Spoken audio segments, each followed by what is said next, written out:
సమయం ఇచ్చిన అంకుల్ గారు కూడా వందనాలు చెల్లిస్తున్నాం.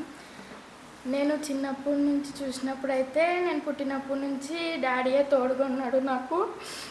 నేను ఎప్పుడు అనుకుంటా డాడీ ఎప్పుడు ఎందుకు వాక్యం వింటాడు అని అనుకుంటా. నేను ఒక్కోసారి అనుకున్నా డాడీ ఎప్పుడు బైబిల్లోనే ఉంటాడు, బైబిల్ చదువుతాడు అని అనుకుంటా.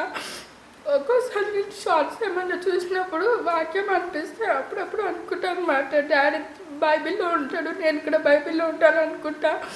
కానీ నేను ఎందుకు బైబిల్ చదవలేను అనుకుంటా. ఒక్కొక్కసారి అనుకున్నప్పుడు ఎప్పుడో ఒక్కసారి ఇంగ్లీష్ బైబిల్ తీసినప్పుడు కుటుంబ ప్రార్థన చేసుకున్నప్పుడు డాడీ బైబిల్ చదివితే నేను కూడా చదవాలనుకుంటా. అట్లనే డాడీ చదివిస్తాడు బైబిల్, మమ్మీ కూడా చదివిస్తుంది. కానీ నేను అంత పర్ఫెక్ట్గా చదవను. డాడీ వాక్యం చెప్పే ప్రతి దాంట్లో కూడా ఉండాలనుకుంటా, కానీ ఎందుకో ఉండలేకపోతా. నేను పుట్టినప్పటి నుంచి అయితే నేనైతే డాడీని చూశాను, ప్రతి వాక్యం చదువుతాడు, వినిపిస్తాడు, క్లియర్గా చెప్తాడు.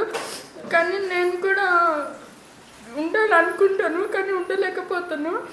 ఇంత నేను మొన్నటి వరకు అనుకుంటుంటే డాడీ ఇట్లా చెప్తాడు కదా, అసలు ఉన్నాడా లేరా అని అనుకుంటా దేవుడు. మొన్నటి తిన్న డాడీ ఆపరేషన్లో ఒకరోజు ఇంట్లో లేకపోతే నేను ఏడ్చాను. డాడీ ఆపరేషన్లో కూడా ఏడ్చాను.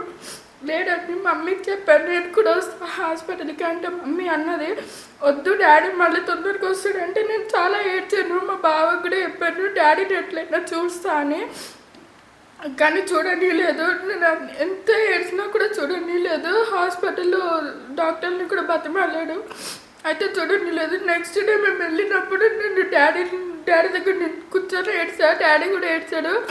కానీ నేనైతే ఇప్పుడు వరకు డాడీని ఎప్పుడు వదిలి ఉండలేదు. హాస్పిటల్కి వెళ్తున్నాడు అంటే ఏడ్చాను. డాడీ ఆపరేషన్ అంతట్లో కూడా తోడుగా ఉన్నందుకు వందనాలు తెలుస్తున్న దేవునికి. మమ్మీకి కూడా హెల్త్ బాగుంటలేదు, ఇంకా నా బోన్ అరిగింది అని అన్నారు, ఫిజియోథెరపీ చేయించుకుంటుంది. మమ్మీకి కూడా దేవుడు ఇలానే తోడుగా ఉండాలనుకుంటున్నా. అలానే నేను వాక్యంని బాగా చదవాలనుకుంటున్నా, ఇంకా పాటలు కూడా పాడాలనుకుంటున్నా. దేవుడు మాకు తోడుగా ఉండమని వేడుకొంచు, కష్టాల్లోనూ నష్టాల్లోనూ దేవుడే మాకు తోడుగా ఉండాలని వేడుకొంచు. ఈ చిన్ని ప్రార్థన వదిలేస్తుంది.